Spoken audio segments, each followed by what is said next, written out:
नमस्ते everyone welcome back to my channel. So friends, तपाईँले स्क्रिनमा आज भिडियो हेर्न सक्नुहुन्छ जुन चाहिँ ट्रेन्डिङ आइसकेको छ अहिले टिकटकमा निकै नै भाइरल भइसकेको छ यो भिडियो। सो फ्रेन्ड्स, आजको यस भिडियोमा तपाईँले यही एडिटिङ सिकाउनेछु र च्यानलमा नयाँ हुनुहुन्छ भने प्लिज सब्सक्राइब गरेर बेल आइकनलाई दबाइदिनु होला किनभने यस्तै खालको भिडियो म लिएर आइरहेको हुन्छु। So friends, this is start the video.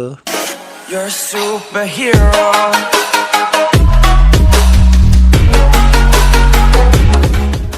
So well friends, हामी चाहिँ आफ्नो मोबाइलको स्क्रिनमा आइसकेको छौँ र हामीलाई चाहिने एप्लिकेसन रहेको छ क्यापकट, जुन चाहिँ अलरेडी स्क्रिनमा आइसकेको छ। र क्यापकट एप्लिकेसनलाई ओपन गर्नुभन्दा अगाडि तपाईँको मोबाइल डाटा अथवा वाइफाई चाहिँ खोलेको हुनुपर्छ र त्यसपछि मात्र हाम्रो क्यापकट एप्लिकेसन चाहिँ मजाले चल्छ। सो फ्रेन्ड्स, मैले न्यू प्रोजेक्ट भन्नेमा क्लिक गरेँ र त्यसपछि तपाईँहरूले यहाँ चाहिँ दुईवटा अप्सन हेर्न सक्नुहुन्छ, भिडियोज र फोटोज। फोटोजमा जानु होला र फोटोजको सेक्सनमा गएर फोटो सेलेक्ट गर्नु होला। र एउटा कुरा है, फोटो सेलेक्ट गर्दा तपाईँको चाहिँ यस्तो खालको फोटो सेलेक्ट गर्नु होला जुनको चाहिँ ब्याकग्राउन्ड चाहिँ तपाईँको ब्लर चाहिँ नहोस् होइन, यानि कि ब्याकग्राउन्ड चाहिँ क्लियर आओस् होइन। त्यस्तो खालको फोटोहरूको मात्रै आज एडिटिङ हुनेवाला छ, नत्र चल्नेवाला छैन तपाईँहरूको त्यो इफेक्टले। सो त्यसपछि मैले चाहिँ यहाँ फोटो सेलेक्ट गर्ने गरेको छु। तपाईँहरूको आफ्नो फोल्डरमा तपाईँले कहाँ राख्नुभएको छ, मैले चाहिँ यहाँ राखेको छु मेरो फोटोहरू। सो आफ्नो फोटोहरू सेलेक्ट गर्न गइरहेको छु मैले चाहिँ। सो फ्रेन्ड्स, तपाईँले पनि 4-5वटा फोटो सेलेक्ट गर्नु होला। 5वटा फोटो सेलेक्ट गर्दा चाहिँ मजाले हुन्छ। सो फ्रेन्ड्स, मैले फाइनली फोटोहरू सेलेक्ट गरिसकेको छु, तपाईँले हेर्न सक्नुहुनेछ। र तपाईँले एउटा कुरा ख्याल गर्नुहोस्, तपाईँको फोटोको टाइमिङ चाहिँ बाई डिफल्ट 3 सेकेन्ड चाहिँ हुनुपर्छ है। यहाँ हेर्नुहोस्, जस्तो कि हरेक फोटोको मेरो 3 सेकेन्ड रहेको छ। अहिलेको लागि चाहिँ हरेक फोटोको 3 सेकेन्ड राख्नु होला अहिलेको लागि है। सो हेर्नु सक्नुहुन्छ, हरेक फोटो 3 सेकेन्ड रहेको छ होइन। जम्मा 5वटा फोटो चाहिन्छ होला सायद। हेरौँ अब म्युजिक अनुसार कस्तो रहेछ, म्युजिक अनुसार हेर्नुपर्छ, हामीले मिलाउनुपर्छ। सो एन्डिङ पार्टलाई मैले सबभन्दा पहिला डिलिट गरिदिएँ होइन। अब चाहिँ के कुरा हेर्नुपर्छ भन्नाले हेर्नुहोस्, यो फोटोको तल हेर्नुहोस् त, यो कालो कालो छ नि। सो यसलाई चाहिँ भर्नुपर्छ होइन। त्यही भएर तपाईँले सुरुबारी आउनुहोस् है, सुरुबारी। अब सुरुबारी हेर्नु त यो फोटो त फुलै छ होइन। अब त्यसपछि दोस्रो फोटोमा यसरी जानु होला। तपाईँले के गर्नुपर्छ भने यो एरोमा क्लिक गरेर फर्मेटको अप्सन हेर्न सक्नुहुनेछ यसरी। योमा क्लिक गरेर अब टिकटकको फर्मेट भनेको यो हो 9:16। अब यसरी यो एरोमा जानुहोस्। अब यो फोटोमा गएर हेर्नु सक्नुहुन्छ नि, माथिको दुईवटा फोटोहरू अब कालो कालो छ नि, यसलाई दुईवटाले यसरी फुल स्क्रिन पारिदिनुहोस् है। अब फेरि यसरी जानुहोस्, अर्को फोटोलाई पनि दुईवटाले यसरी फुल स्क्रिन पारिदिनुहोस्। अब अर्कोलाई पनि यस्तै गर्नु होला, यो चाहिँ अलरेडी फुल स्क्रिनै छ होइन। यसलाई पनि यसरी फुल स्क्रिन पारिदिनुहोस् होइन। अब चाहिँ एउटा कुरा ख्याल गर्नुपर्छ तपाईँहरूले, के गर्नुपर्छ भन्नाले तपाईँले चाहिँ साउन्ड चाहिँ हालौँ है, पहिला साउन्ड हालौँ होइन।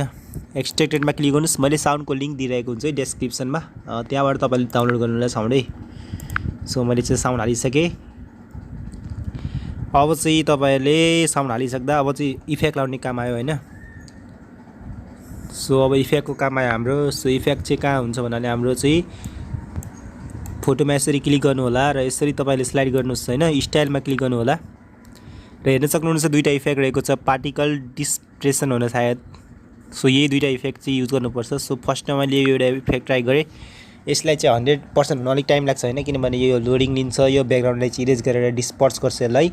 सो यसरी नै हरेक फोटोलाई तपाईँले डिस्पर्स गर्नु होला। र जुनै फोटोको र कुनै फोटोमा चाहिँ यस्तो हुन्छ क्या, ब्याकग्राउन्डलाई डिस्पर्स गर्न सक्दैन। त्यही भएर त्यतिखेर तपाईँले यो पार्टिकल 2 ट्राई गर्नु होला। जतिखेर पार्टिकल 2 यो चाहिँ हुँदैन, यो इफेक्ट लाग्दैन भने यो इफेक्ट ट्राई गर्नु होला। र त्योमा पनि भएन भने तपाईँले फोटो चेन्ज गर्नु होला। सो हेर्नुहोस्, यो फोटोमा चाहिँ मेरो इफेक्ट चाहिँ लागिसक्यो होइन।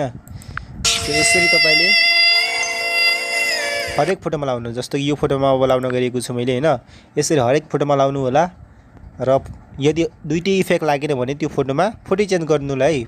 र सो फ्रेन्ड्स, मैले चाहिँ अब फास्ट फरवर्ड गरेर देखाउँछु तपाईँले हरेक फोटोमा यो लाएर।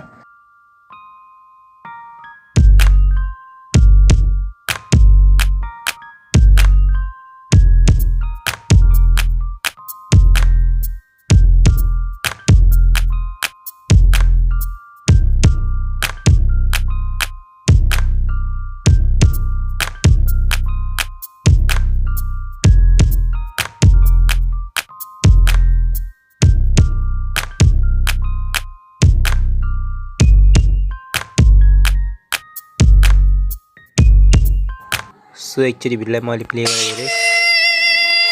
यस्तो प्रकार हाम्रो भिडियो आएको रहेछ।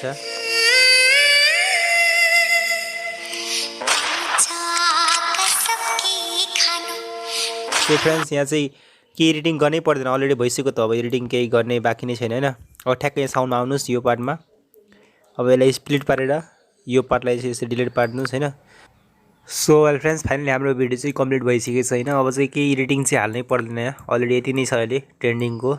सो त्यसपछि अब तपाईँहरूले चाहिँ भिडियोलाई चाहिँ एक्सपोर्ट गर्नु होला यसरी। यदि तपाईलाई चाहिँ यहाँ हेर्न सक्नुहुन्छ अप्सन 1080 मा चाहियो भने फुल एचडी को यसरी चाहिँ गर्न सक्नुहुन्छ। यदि तपाईलाई मिडियम रेन्जको चाहियो भने 720 मा राख्नु होला। म चाहिँ 720 मा एक्सपोर्ट गर्छु, मेरो क्वालिटी राम्रै आउँछ 720 मा। So friends, thanks for watching the video. आजको भिडियोलाई यति नै हैन। अब आउने बेला छु फेरि एउटा नेक्स्ट ट्रेनिङ भिडियो लिएर। Thanks for watching the video.